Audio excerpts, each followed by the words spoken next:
Cold coffee slash. কোনো রকম machine, cream কিংবা আইসক্রিম ছাড়া ঠিক কফি শপগুলোর মতো তৈরি করে দেখাচ্ছি কোল্ড কফি স্ল্যাশ। এখানে আধা লিটার একটা দুধের প্যাকেট নিয়েছি, আর এই দুধটাকে আমি সেমি ফ্রোজেন করে নিয়েছি। একটি হাতলের সাহায্যে দুধটাকে ভেঙে নিচ্ছি। এবার একটি গ্রাইন্ডারের জারে 2 গ্লাস আন্দাজ দুধ দিয়ে দিচ্ছি স্বাদ মতো 2 টেবিল চামচ পরিমাণে চিনি। ইনস্ট্যান্ট কফি দিয়ে দিচ্ছি 2 প্যাকেট পরিমাণে, আমি এখানে নেসক্যাফের কফিটা ব্যবহার করেছি। দিয়ে দিচ্ছি 1 টেবিল চামচ পরিমাণে গুঁড়ো দুধ।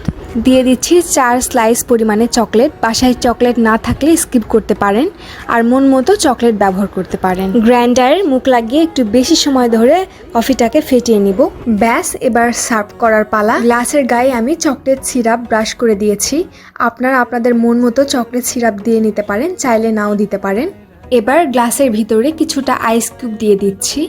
এবার কোল্ড কফিটা গ্লাসের ভিতরে ঢেলে দিচ্ছি, আর কফিটা কিন্তু অনেক বেশি ফমি হয়েছে। এবার দেখার সৌন্দর্যের জন্য এর উপরে একটু চকলেট সিরাপ গার্নিশ করে দিচ্ছি, আর এর সাথেই তৈরি হয়ে গেল খুবই মজার coffee shop style cold coffee.